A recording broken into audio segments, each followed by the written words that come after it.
Murder in the morning from the Hidden Killers podcast. It's a day that a lot of us have been waiting for quite some time. If you've been following the case against Bryan Kohberger, as we have from day one, today is his arraignment. This was something we just learned about like a week ago or so.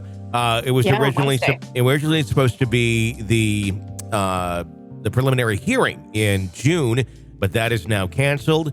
A secret grand jury has indicted him on all of the charges of murder and burglary as well.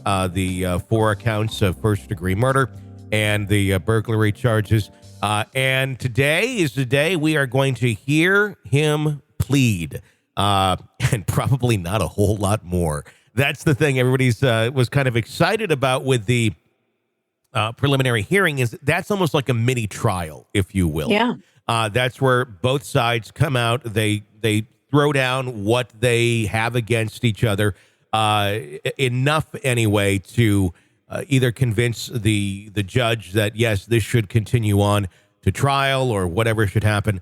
Grand jury has already decided that. So he is going to be going to trial unless, of course, he pleads something. If they offer a plea deal or anything of that nature, he has those options should they be on the table. But I highly doubt that that's going to take place. What we're likely going to see today is a guilty plea.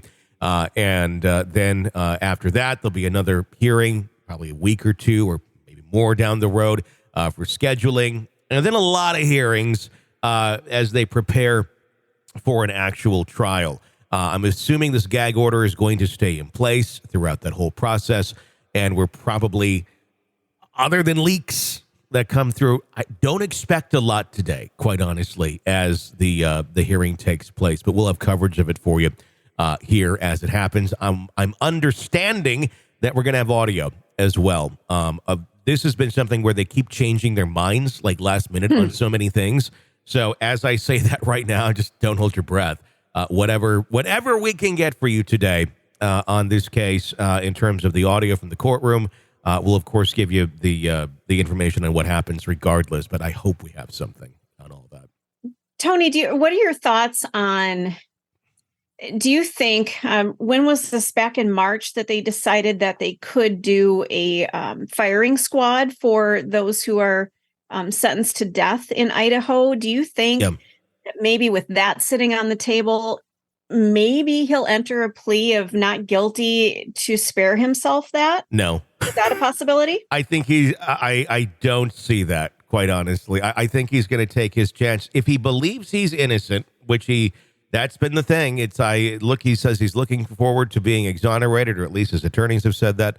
No, I mean, if this is going to go, he's going to give it a shot to try and have freedom if he believes he's innocent, versus putting a guilty plea in, because a guilty plea is going to be life in prison without parole, guaranteed.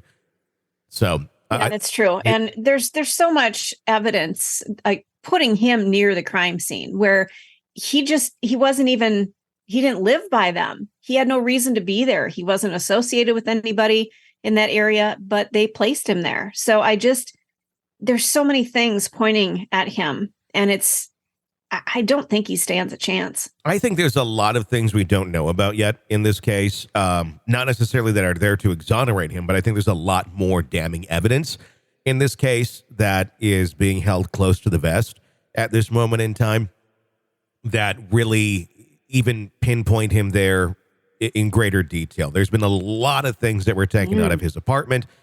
There was a lot of searching, basically, of everything that he has.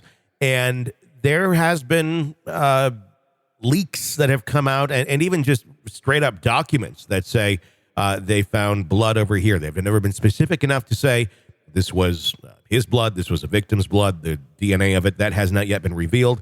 But there has been a lot of speculation on a lot of things that he wasn't the perfect criminal by any means. There's likely going to be a treasure trove of stuff in his vehicle that they looked at. You can scrub that stuff as much as you want, but DNA is DNA, blood is blood. It's going to be in there. There's really no way of getting it out of certain materials, short of burning it. So I really think there's going to be a lot more that's going to come in this case that really points the finger at him.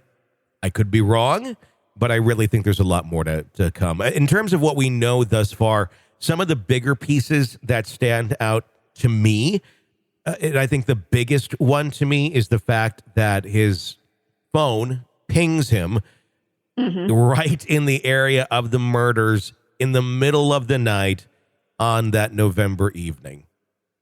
And I don't know how you get around that. How do you claim? I mean, phones are accurate. That's just the way they are. And well, here's what's even more damning about it. It shows him driving into the area, and then suddenly when the crime takes place, he turns his phone off. Oh. And then it suddenly comes back on the radar after the crime has been committed. There isn't a pattern of him turning his phone on and off in his cell phone usage history, except for right there. It would be maybe he had that moment of clarity of, oh shit, I didn't turn my phone off. I think he thought it was going to be a better idea to turn it off, because then the phone won't ping him directly at the crime scene, but it pings him leading up to the crime scene, and it pings him driving away from the crime scene, not specifically at the crime scene, because the phone was turned off. That right there, of all random people, the odds of that are so slim to nothing. I don't know. I mean, the knife sheath with the DNA on it, I know that sounds really interesting and exciting. I don't know that it's as damning as everybody thinks it is. I think that there's a lot of holes that can get poked through in that, because why is it just there? Why is there not DNA in other places? But as I said, I think there is, but I don't think they have revealed that as of yet. Well, and with how violent those deaths were, it's not like he walked in and strangled people. He allegedly stabbed them. So there's blood everywhere. There's little tiny droplets. There's no way that he could have shielded himself from that unless he was wearing a hazmat suit and then dropped the suit outside of the building. There's no way. I mean, there has to be evidence in his car. That's one of the bigger mysteries, I think, of this whole case is how is there not more DNA evidence of him unless he was wearing some sort of a suit. However, the one roommate who does say that she saw him come and go, or go anyway, they had a ski mask on, dressed in black. I'm assuming he took those clothes and, disposed of them very quickly. Burned them or something. But if you get back into a vehicle, there's got to be something with that vehicle. I would really be surprised if there's not much found elsewhere. Again, that's not been reported. It's an interesting mixed bag of people that I've talked to over the last many months on this, specifically talking about the evidence that was presented in the initial document, probable cause affidavit. Some saying, well, they would put everything there. No, they won't. They'll put just enough there to know that they can get him arrested and that they can get it. They're not going to lay out every single thing they have. Nor do I think they had everything at that moment in time either. They've been gathering. And that's why they things have after. to investigate. It's a process. They have to gather evidence. They don't have everything right away. Exactly. So I think it's going to be very interesting. I think it's a treasure trove of information that they also probably have digitally on his phone that will be laid out. One can only imagine what a stalker, if indeed he was stalking them, would have on their phone of the potential victims. And there's a lot of question as well about an online profile named Papa Roger. And this was a profile that almost seemed to be taunting and sometimes interacting with the community that was diving into this and amateurly investigating it early on. There's a lot of speculation that was, in fact, him. He was saying things others did not know at the time.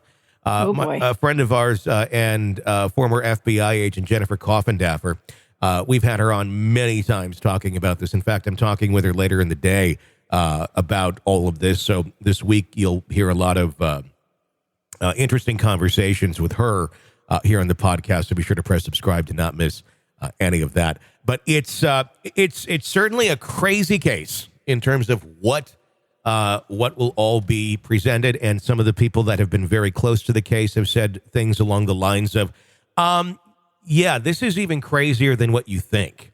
So I can only imagine where this all goes. Well, and a word of advice, if you want to commit some sort of serial murder or mass murder, leave your phone at home. It's usually helpful to do that sort of thing. Well, if you want to get away with it. If you want to get caught, bring it with you. Yeah, I completely agree. So we'll have complete coverage for you on that today. That's one of the bigger things on the docket of the week. So be sure to press subscribe so you don't miss any of our coverage on the Idaho 4. Murder in the morning. And the case against Bryan Kohberger. The wheels are in motion. For Stacy, I'm Tony. Stay with us. From the hit